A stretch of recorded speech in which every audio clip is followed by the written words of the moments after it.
Meus irmãos, muito boa noite. Que a graça e a paz do nosso Senhor e Salvador Jesus Cristo vos sejam multiplicados. Sejam bem-vindos, sejam bem-vindas a essa transmissão extra aqui na nossa página. Normalmente os irmãos sabem que quando acontece uma transmissão extra, significa que alguém vai ser entrevistado, alguém vai estar conosco aqui batendo papo. E é justamente isso que nós vamos fazer agora. Pronto. Vou trazer aqui para a nossa transmissão o nosso convidado.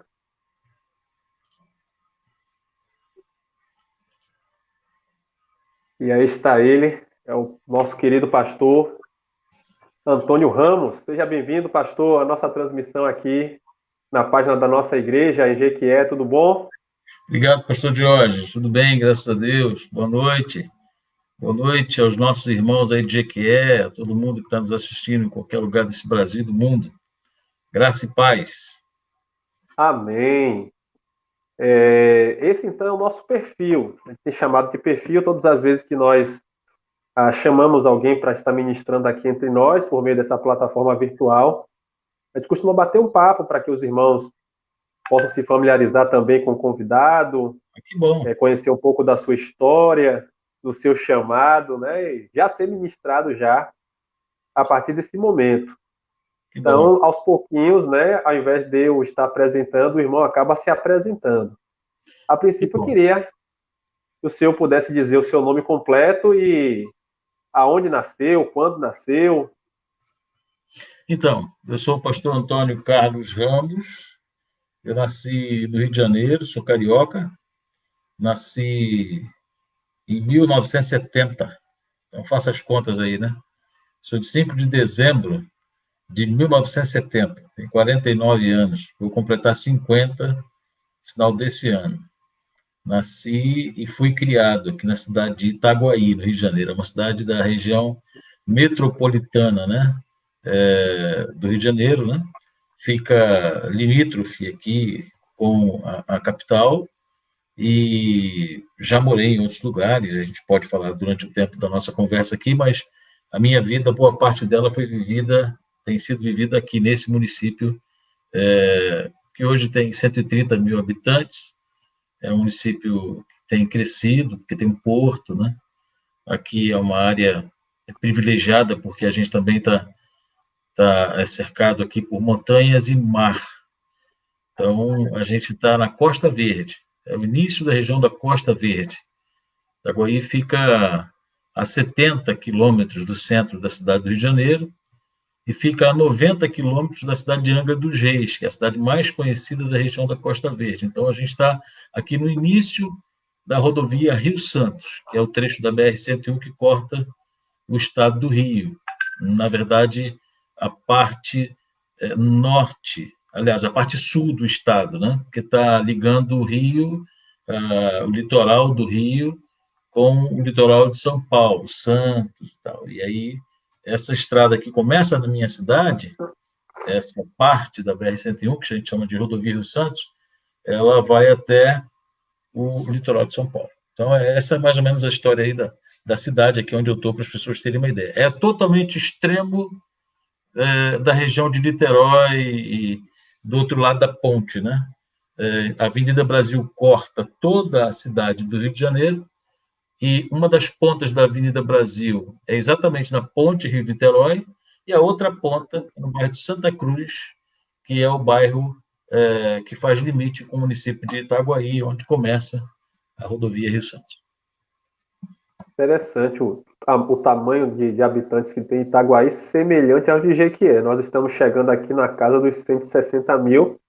Porém, Hum, nós não estamos tão próximos assim da capital. Estamos aqui a 365 quilômetros da capital, né? A longe, né? cidade, a grande cidade mais próxima aqui, maior do que Jequié, é Vitória da Conquista, que está cerca de 140 quilômetros daqui.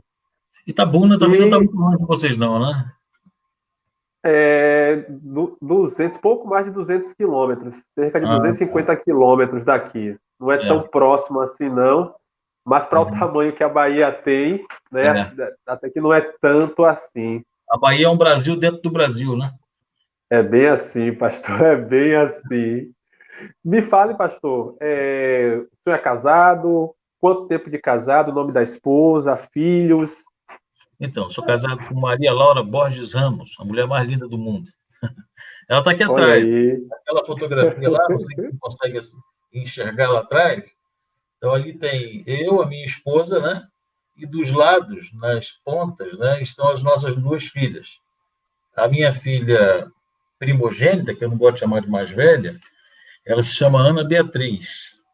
E é casada também já, né, com o Tiago.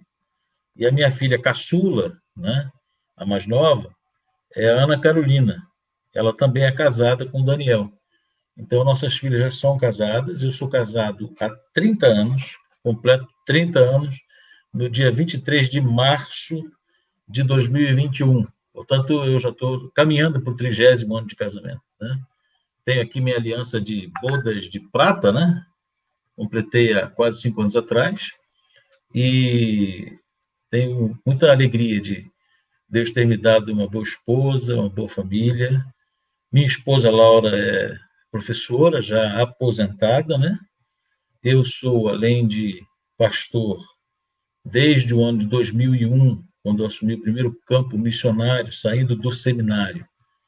A minha ordenação, de fato, só aconteceu no ano de 2004, mas em 2001 eu já pastoreava, né? Como missionário presbítero, enviado ao campo missionário. Então, eu considero que ali foi o início do meu ministério pastoral. Quando eu assumi, implantei, para a glória de Deus, junto com a minha esposa e filhas, o campo missionário, que hoje é uma igreja forte, uma igreja grande, emancipada, na cidade de Parnaíba, no Piauí. Então, meu ministério começou ali em 2001. E eu sou servidor público também, federal, pela Universidade Federal Rural do Estado do Rio de Janeiro, né? E trabalho nessa universidade há 12 anos, desde 2008. Eu sou pastor há mais tempo do que servidor, mas hoje sou bivocacionado e consigo atuar nas duas frentes. Quanto tempo na fé já, pastor Antônio? Eu nasci num lar cristão, mas eu considero que a minha conversão, de fato, se deu aos 12 anos de idade.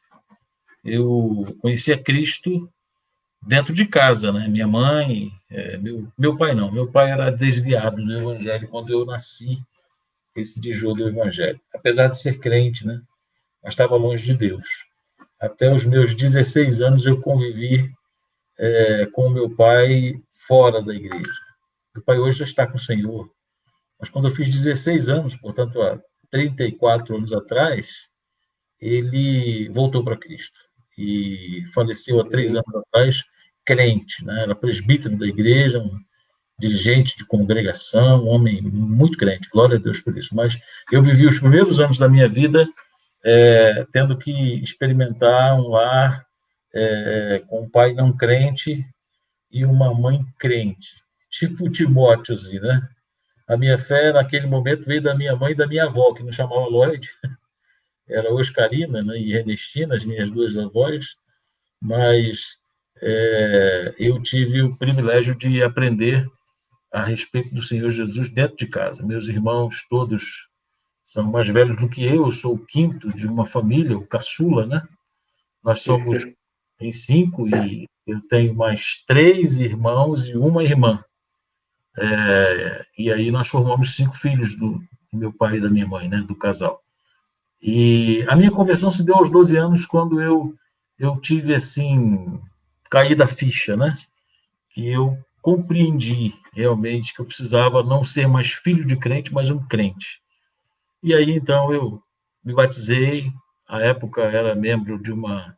Minha família era membro de uma igreja Assembleia de Deus. Né? Eu sou da terceira geração de crentes, né? Da Assembleia de Deus. E eu me tornei congregacional desde que conheci Laura. Né? Laura me converteu ao congregacionalismo. aos 21 anos de idade, né? Aos 19 para 20 anos de idade. Mas eu me converti aos 12. E como é que foi essa adaptação, né? Porque tu sai de uma igreja pentecostal para vir para uma igreja de linha tradicional, né? Houveram Uhum. embates, foi tranquila essa transição? A irmã Laura ajudou nessa transição também. Como é que foi isso aí?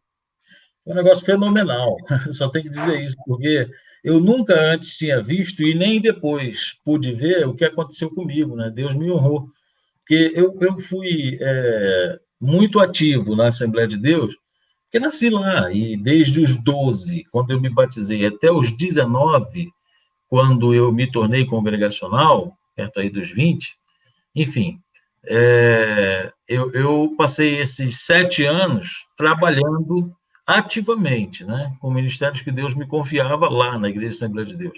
Então, desde criança, né, eu participava de festividades de Natal, né, aquelas de falar poesia, participava de peças teatrais, eu participava de decorar versículos, né, aquela apresentação de crianças no culto, quando são os grupos cantando e recitando versículos bíblicos decorados. Eu gosto muito disso, e nas igrejas por onde eu passo, como pastor, eu sempre faço esse modelo de liturgia. Eu trago as crianças à frente para orar e para recitarem versículos, porque eu aprendi assim, né? E depois, Isso. como adolescente, eu me tornei membro ativo de um grupo jovem de 11 rapazes, era um conjunto chamado Nova Jerusalém. Nós cantávamos instrumento de sopro, tinha bateria, guitarra, naquele início ali, né, de bateria, guitarra, contrabaixo e aquele negócio todo. A gente cantava e era convidado para cantar em outros lugares. Foi muito boa a minha adolescência com esses colegas, né? Depois, quando jovem, eu me tornei ativo também no grupo de jovens da minha igreja. E me lembro até hoje, quando fui convidado pelo pastor da minha igreja, o pastor que me apresentou, o pastor que me batizou e o pastor que esteve presente no meu casamento, pastor Raimundo Coelho Linhares, já também falecido. Esse homem, desde pequenininho, ele me dizia assim: você é um pastorzinho. Coisa interessante, né? Eu não dava muita atenção a isso, mas Deus tinha um plano para a minha vida. E aí, eu lembro que quando ele me convidou para ajudar na secretaria da igreja. Eu era bancário, desde os 15 anos de idade, eu comecei a trabalhar num banco privado. Acabei meu ensino médio bem cedo e iniciei logo em seguida, estava ainda no ensino médio, como contínuo do banco extinto já hoje, HSBC, que era antes Bamerindos, né? Depois Isso. o HSBC e depois hoje ele é Santander, não, é Bradesco, né? Na verdade, um foi comprando o outro, mas eu trabalhei na época do Bamerindos, Banco Mercantil Industrial do Paraná. E fiquei 6 anos trabalhando lá. Meu primeiro emprego, carteira assinada, até eu me casar, eu trabalhando naquele banco. E aí eu tinha muita experiência burocrática, apesar de muito jovem, né? Era muito responsável, tinha um bom emprego. E o pastor falou: olha, eu queria que você ajudasse na secretaria da igreja. Lá havia um pastor já idoso, o pastor Adalto, José Adalto, e eu o ajudava na secretaria, ainda época de máquina de escrever, época de cartãozinho de membro, né? E eu exerci todos esses ministérios lá na Igreja Assembleia de Deus. Quando eu conheci Laura, que nós começamos a namorar, ficamos noivos, eu não podia exigir que Laura, ainda uma jovem solteira, né, sendo submissa aos pais, deixasse a sua igreja para me acompanhar. Isso era muito mais fácil para mim, que também era maior de idade, né, e que podia tomar as minhas decisões sendo homem. Aí eu decidi acompanhá-la, porque fui aconselhado por muita gente de que dizia: olha, não vai dar certo vocês se casarem um numa igreja, outro na outra. E eu aceitei. Hoje aconselho muitos jovens também a fazerem isso. E aí eu me tornei congregacional. Para isso, eu pedi ao meu pastor, à época, que me desse uma coisa que ele falou assim: isso é impossível. Eu queria uma carta de transferência. Imagina uma igreja pentecostal, né, para uma igreja tradicional, uma igreja que batizava por imersão, para uma igreja aspersionista, uma igreja que enxergava, e até hoje enxerga, a manifestação dos dons do Espírito Santo, os mais carismáticos, como sendo, por exemplo, uma evidência do batismo com o Espírito Santo para uma igreja que não pensa assim, uma doutrina diferente nesse sentido, né? Uma igreja que entende, por exemplo, nós congregacionais, que o batismo com o Espírito Santo se dá no ato da conversão. Então, havia muitas nuances que dificultavam esse trânsito entre as duas denominações. Mas eu recebi, eu tenho a carta, uma cópia da carta, eu tenho um cartão, né? Que era o meu cartão, minha ficha de membros, eu tenho uma cópia dela, né? De quando está escrito lá pela Igreja Assembleia de Deus, foi transferido para a Igreja Congregacional como membro de foi uma novidade para aquela época e até para hoje, né? E eu fui recebido como membro da Igreja Congregacional. Olha, que bênção. Boa história. Você que por acaso for chegando à nossa transmissão e quiser comentar, dar o seu alô, dizer que está aqui nos vendo, pode fazer isso. Viu que a gente coloca aqui na tela também, para que o pastor Antônio Ramos possa te ver também, né? Poder te saudar também. Sobre chamado, pastor, como é que foi isso na sua vida? Foi uma construção que foi acontecendo com o tempo? Foi por meio de uma visão, uma profecia? Como é que foi o seu chamado para exercer o ministério pastoral? Então, quando eu tinha os meus 12 anos, talvez até um pouco antes disso, né? Na época do meu batismo, da minha conversão de fato, eu participava dos cultos da igreja cantando. Gostava muito de cantar, fazer solo. E aí o pastor, quando me chamava, esse pastor, o pastor Raimundo Coelho Linhares, ele dizia assim, eu vou chamar o pastorzinho para cantar. E aquilo ficou meio que gravado no meu coração. Mas eu corria disso. E a minha mãe se empolgou tanto que ela fez um terno para mim. Com 12 anos, eu já tinha um terno para vir da igreja. E era muito interessante aquilo. As pessoas me chamavam de pastorzinho. Mas eu fui daquilo, né? Com 15 anos, eu fui crescendo, me tornando um rapazinho. Eu falei, não quero andar mais de terno, né? E aí eu comecei a minha vida normal de um adolescente, né? Trabalhei e tal, estudei. E aí eu fugi do chamado que Deus tinha para mim. Eu tenho certeza que era uma vocação, era um chamado. O meu pai me contava, e isso eu acredito nele, né, que o pastor Raimundo, ao me pegar no colo para apresentar ao Senhor, consagrar ao Senhor, eu imagino que um desde nascido, por aí, né, deva ter sido esse tempo, ele disse que estava consagrando um pastor ali naquele dia. E eu ouvi isso do meu pai durante muitos anos, né? Meu pastor Raimundo dizia que estava consagrando um pastor. E o tempo foi passando. Eu me casei e fui trabalhar, toquei minha vida, né? Nós tivemos as duas nossas filhas, eu e Laura, e sendo líderes na igreja, era diácono na igreja congregacional, onde eu me tornei membro, depois me tornei presbítero na igreja congregacional, enfim. Até que um dia eu fui incomodado por Deus numa conferência missionária de carnaval. Eu estava visitando um instituto bíblico de missões transculturais, e lá eu fui muito incomodado por Deus. E eu saí daquela conferência de carnaval convicto de que eu tinha que me dedicar ao estudo teológico para me tornar um pastor. E isso foi em fevereiro do ano de 1998. Eu já era casado, Bia, minha filha primogênita, já tinha 8 anos, não, 6 anos. E Carol, minha filha caçula, tinha 3. Então, nós voltamos daquela conferência missionária, eu, Laura e as meninas, que eram muito crianças ainda, nós estávamos convictos de que Deus nos queria no seminário para irmos ao campo. E naquela época, a nossa intenção era trabalhar com a Missão Novas Tribos do Brasil, num campo indígena, transcultural. E nós fomos, né? Fizemos as loucuras que se faz quando a gente aceita a vocação e a gente está com aquele ardor no coração, né, do chamado. No ano seguinte, em janeiro de 1999 ainda, naquela época, nós abrimos mão de tudo. Era uma visão muito convicta nossa, sabe? Laura abriu mão do trabalho público, né, pedindo licença, sem vencimento. Eu abri mão do meu trabalho. Na época eu era um empresário do ramo de transportes, eu tinha um táxi e tinha uma cota numa cooperativa, era um profissional liberal, na verdade, né? Tinha um carro novo, tinha uma boa condição financeira, casa própria.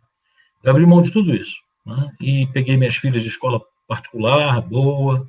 Fomos para o seminário, viver na dependência de Deus, sem salário e aprender, de fato, para poder ter uma formação teológica.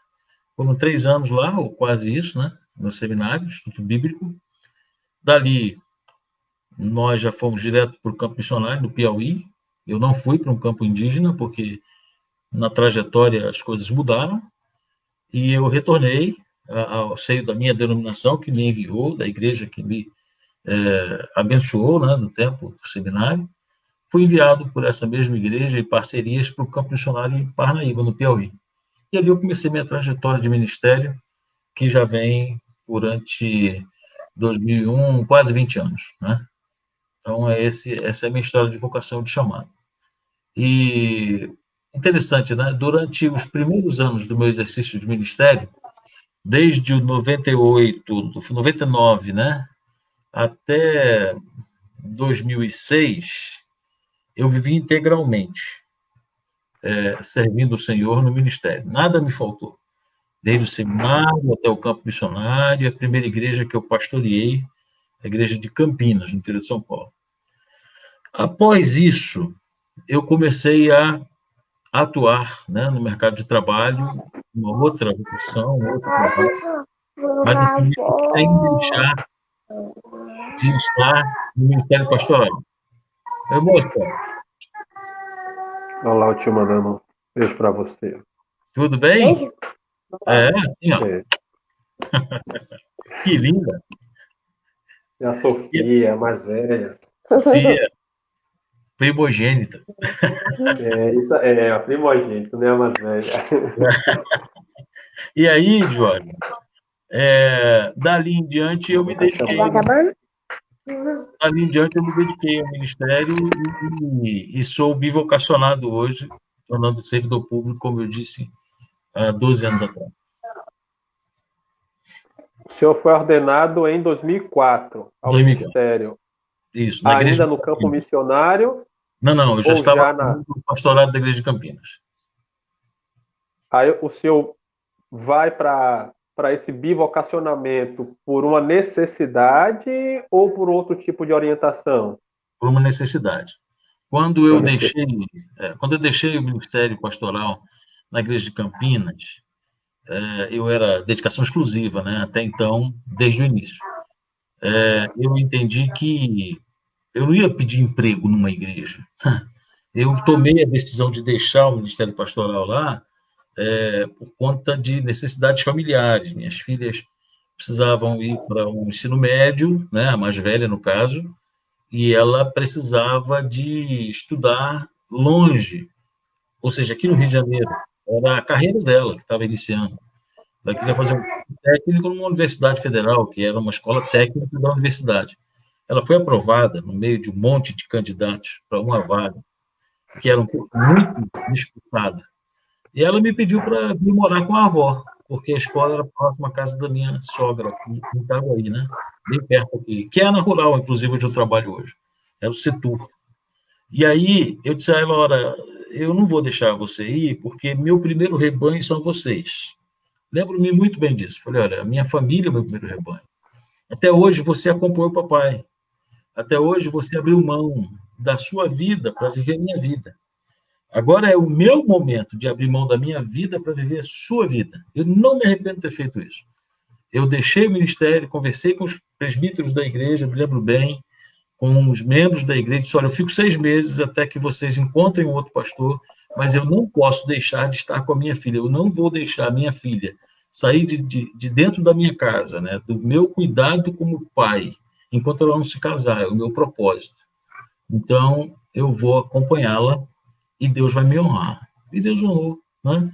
Eu deixei a igreja de Campinas, que era uma igreja que tinha um bom cuidado comigo, eu tinha um privilégio enorme de pastoreá-la, uma igreja de classe média alta, uma igreja muito boa à época e até hoje é, mas em consciência de que era o meu papel como pai naquele momento que deveria falar mais alto. E eu não me arrependo disso. Viemos ao Rio de Janeiro e aqui chegando, eu não quis ir buscar emprego no púlpito de uma igreja, né? Eu entendi que naquele momento eu precisava sustentar minha família. E eu me tornei membro, como já era no início, né? Voltei a congregar na igreja onde eu havia sido membro antes e onde eu tinha sido enviado ao seminário, ao campo, e fui logo convidado a ser pastor auxiliar numa congregação, mas que não tinha condição nenhuma de me sustentar no ministério.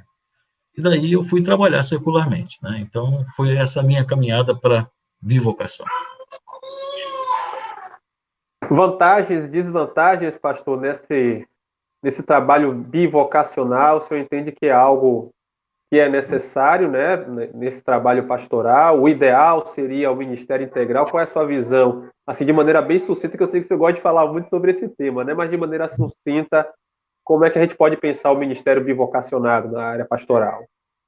Eu acho que não é o ideal, não. Apesar de ser eu um pastor bivocacionado, e hoje tenho um compromisso, né, com o serviço público, devo me aposentar se tudo correr bem, com essa nova regra aí da Previdência, talvez aos 60 ou 65, por aí. Então, eu tenho ainda mais 15 anos, no mínimo, né, de caminhada de trabalho pela frente. Mas eu, se pudesse, hoje abandonaria. Apesar de que é uma loucura, do ponto de vista humano, né, você deixar a estabilidade do serviço público, dar uma boa aposentadoria e tal. Mas eu coloco sempre em primeiro lugar na minha vida o meu ministério. Eu não abandonaria o ministério pelo serviço público, mas eu abandonaria o serviço público pelo ministério. Então, eu entendo que foi Deus que me deu, é uma bênção na minha vida, eu consigo conciliar, mas eu sei que isso poderia ser melhor se eu não precisasse, né? Se eu não tivesse que dividir o meu tempo entre pai, esposo, servidor e pastor. Seria muito melhor que eu fosse pai, esposo e pastor, né? Não necessariamente ao mesmo tempo também servidor público. Tem vantagem? Tem, mas, enfim, mal Temos um, necessário. coment... Temos um comentário aqui, o pastor Idenildo, lá do nosso campo de Cajazeirinhas, né? Na Isso, Paraíba. Denildo Cavalcante. Olha ele aí. Esse sobrenome tem poder. É, Seja bem-vindo, pastor Idenildo. Deus te abençoe, meu irmão. Louvado irmão de seja Deus. Alain e Deneide. É isso Irmão, aí, isso irmão de mesmo. Pilatéis aí que eu não vou lembrar o nome. As igrejas, pastor, que o senhor acabou passando, né, desde o campo lá no Piauí e depois, como é que foi? Me diga aí um pouquinho, dá um resumo aí da sua caminhada no pastorado. Eu comecei no campo missionário, né? Foi um privilégio para mim. Era um campo bastante humilde, né? Uma cidade bastante. Trabalhei com duas frentes missionárias da época, uma na cidade de Parnaíba, no bairro Piauí, que é o bairro mais pobre, talvez o mais populoso, mas o mais pobre naquela época da cidade de Parnaíba. Mas Deus honrou e tem uma igreja muito boa lá, forte, gente muito boa hoje. E ao mesmo tempo plantamos uma igreja no Maranhão, 50 quilômetros de distância de Parnaíba. E eu fiz um trabalho concomitante, né? Eu ia no interior, no Maranhão, de moto, atravessava de barco, para uma comunidade chamada Várzea do Parnamirim. Lá eu era sabatista, apesar de nunca ter sido adventista, né? Aí eu fazia o trabalho aos sábados. E tem uma igreja lá. A igreja de Várzea do Parnamirim, na cidade de Araiós, no Maranhão, nasceu também naquele período. Então, a igreja é filial da igreja de São Luís do Maranhão, né? Então, esses dois trabalhos eu tive o privilégio de ser o embrião naqueles trabalhos ali, né? Lá o presbítero Roxo, a gente chama ele de Roxo, né? É o responsável hoje. O Euclides Amorim Guilherme, Euclides Guilherme Amorim de Carvalho, é o pastor de Parnaíba até hoje, desde quando eu saí. Então, lá foi meu primeiro ministério. Depois eu fui pastorear Campinas, né, no estado de São Paulo. Foi uma mudança radical. Eu saí de uma comunidade simples, humilde, no interior do estado do Piauí, para assumir uma igreja de classe média alta, no interior de São Paulo, uma cidade de 1 milhão de habitantes e de muitas possibilidades financeiras, né? Foi um dos melhores ministérios, assim, nesse sentido, né? Que eu exerci durante a minha vida, uma igreja rica. Fiquei ali 2 anos e meio por conta dessa situação que eu acabei de falar aí com relação à minha filha, né? Daí voltei para o Rio, e aqui no Rio, sendo membro da Segunda Igreja Congregacional de Itaguaí, pastor Fioravante, à época, meu pastor, me convidou para dar continuidade a um trabalho que há 13 anos existia numa vila de pescadores, Ilha da Madeira, aqui em Itaguaí, numa ilha mesmo, né? E que o negócio não emplacava, estava difícil. Deus me deu o privilégio de, em 3 anos e meio ali naquela congregação, torná-la uma igreja, emancipá-la. Até hoje é uma igreja emancipada aqui na cidade, a gente louva a Deus por isso. E foi meu terceiro ministério. Parnaíba, Campinas e Ilha da Madeira.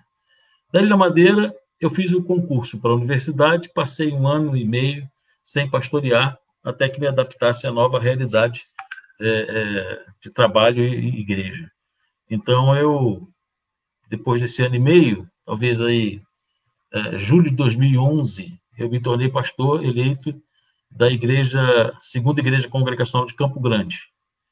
A igreja boa também, uma ótima igreja. Foi a igreja que eu pastoreei por mais 2 anos e um pouquinho.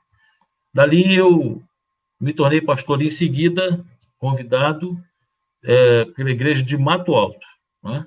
Onde fiquei mais 5 anos. Então, essa é a minha história ministerial. Desde janeiro de 2019, eu estou fora do ministério pastoral efetivo, né?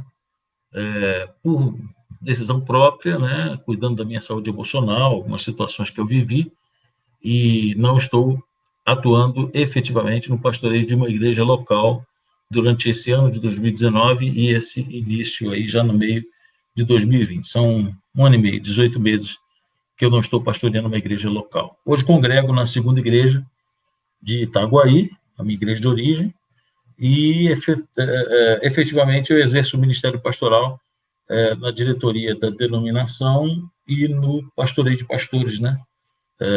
Que é assim que a gente entende como sendo o conselho do departamento de atividades ministeriais. Se alguém me pergunta hoje, eu digo que sou pastor de pastores, né? Essa é a minha atuação no ministério pastoral hoje. É como eu considero, né? Eu entendo que o Dan, ele é isso, né? Ele é um ministério de pastoreio de pastores, né? Eu queria até lembrar que durante os últimos 9 anos, né, concomitantemente aos ministérios que eu exerci nas igrejas locais, os últimos 9 anos, de 2011 a 2020, eu também fui conselheiro do DEM, Departamento de Evangelização e Missões, da denominação. Naquele tempo, eu atuava como pastor de missionário, né? E foi um privilégio enorme para mim poder trabalhar. Amo muito esse ministério. Viajei todo o Brasil e países da América do Sul exercendo esse ministério de pastoreio de missionários durante esses 9 anos. Pastor Edenildo está me corrigindo aqui, porque eu falei que ele era missionário em Cajazeirinhas, mas não é Cajazeirinhas, é Cajazeiras, lá na Paraíba. Está corrigido aqui. Viu, pastor Edenildo? E ele está lhe perguntando Cajazeirinhas. aqui. É lá em Catolé, na Cajazeirinha. Isso mesmo. Ele está perguntando aqui, sabendo que o senhor tem um coração missionário, como é que fica, né? O coração sem estar plantando igrejas, né? Uma vez que, inclusive, graças a Deus, foram ministérios bem-sucedidos aonde passou, né? Como é que fica o coração aí nesse período sabático? Eu sempre tive envolvido, né? Eu hoje não estou na linha de frente, mas eu nunca deixei de estar envolvido. Por exemplo, hoje, a menina dos olhos, assim, que eu posso chamar de parceria ministerial nesse processo de implantação, é o campo de Carvalhos, no sul de Minas Gerais, onde está o pastor Valdir, né? E a irmã Maria Raimunda. Eu sou parceiro deles desde quando fui conselheiro do sul de Minas Gerais, pelo DEM.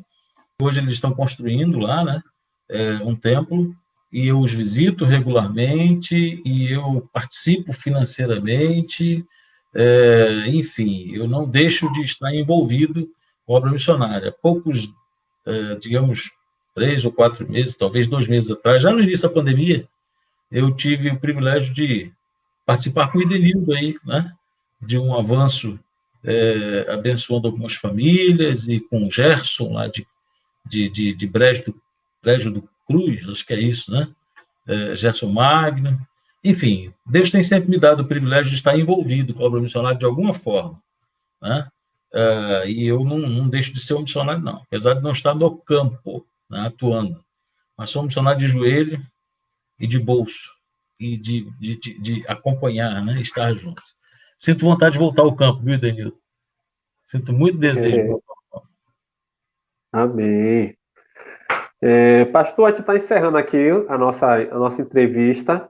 Quero te Tudo bom. agradecer pela disponibilidade de estar aqui, né? Abrindo o coração, contando um pouco da sua história.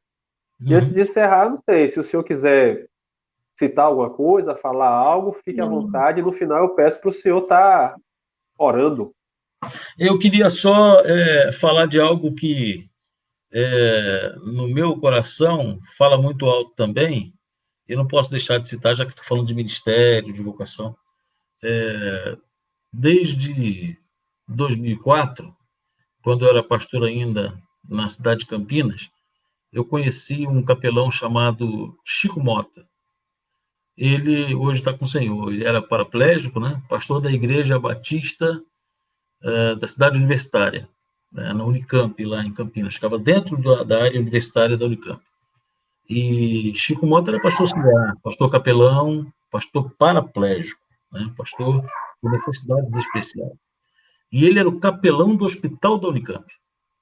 E ele me ensinou a amar a obra de capelania, porque ele me visitava e me levava para fazer visitas com ele no hospital do Unicamp, na ala dos pessoas com doenças de câncer, né, oncologia, na área da pediatria, enfim, eu relativamente uma vez por semana e tal ia lá fazer visitas com ele.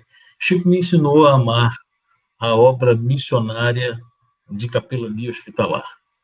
E quando eu cheguei na minha cidade de volta, em 2006, eu comecei um projeto, pus no coração e desejei que aquilo que acontecia no Hospital do Unicamp acontecesse aqui também, no hospital da minha cidade.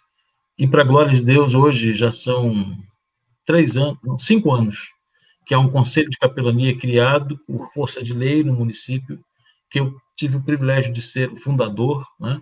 Esse conselho de capelania atua diariamente no Hospital São Francisco Xavier, aqui no município de Itaguaí. Durante 1 ano e 3 meses, eu trabalhei como capelão titular, cedido pela universidade, dando minha participação na implantação do modelo de capelania naquele hospital. E hoje, para a glória de Deus, ele é dirigido por um pastor luterano. Eu faço parte desse conselho, como conselheiro do conselho, e fundador e presidente de honra, né, desse conselho. E eu louvo a Deus por esse ministério exercer aqui e adoro a Deus assim quando atuo nesse serviço que o Senhor me deu por vocação de ser um capelão hospitalar. Queria falar isso também. Amém. Louvado seja Deus, que Deus continue abençoando a sua vida, direcionando todos os passos. A revista Vida Cristã desse trimestre tem um artigo sobre capelania hospitalar que eu escrevi. Pronto, benção. Vamos ler, vamos acompanhar e vamos compartilhar, sim. Que legal. Só lembrando aí aos nossos irmãos, nós estamos de volta aqui aos cultos online, uma vez que a nossa cidade ela voltou a ter travamento das atividades devido ao aumento de casos aqui da pandemia. Peço, inclusive, que os irmãos estejam orando por nós. No dia 5, né, nós depois de quase 4 meses sem reuniões presenciais, nós tivemos uma reunião presencial, realizamos a ceia do Senhor, mas na semana seguinte já houve um novo decreto travando novamente aqui a cidade. Então estejam orando por isso, para que Deus possa ter misericórdia e fazer cessar, diminuir o número de casos aqui na nossa cidade. Por conta disso, desde a semana passada, nós voltamos aqui para os cultos online dominicais. Então, nessa semana, nós teremos aqui mais um culto online, com a presença, então, do pastor Antônio Ramos, que será o responsável por ministrar a palavra aos nossos corações. Oremos, né, para que Deus continue capacitando a sua vida, direcionando os seus passos, né, e que ele possa continuar a ser essa bênção, nos inspirando, né, a estar trabalhando com afinco na obra missionária. Pastor Antônio, muito obrigado, Eu que né, pela agradeço. possibilidade de estar aqui conosco, e vou pedir para o senhor estar fazendo essa oração para encerrar o nosso bate-papo. Amém. Vamos orar. Senhor, nós te louvamos, Pai, pela noite de hoje, por essa semana que está quase terminando, pelo privilégio de podermos te servir, Senhor, e testemunhar da tua obra na nossa vida e do quanto o Senhor, apesar de nós, ainda tem escolhido nos usar para a glória do teu nome.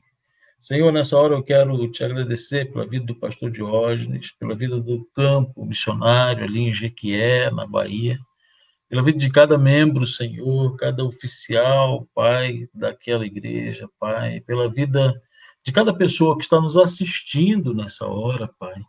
Ó Deus, que a tua bênção, Senhor, possa alcançar a cada coração. Nós cremos na tua onipresença, Senhor. E é por isso que sabemos que o Senhor está presente aqui na minha casa, no meu escritório, junto comigo. Está presente agora lá com o pastor Diógenes, na sua casa, junto com suas filhas e Amém. esposa.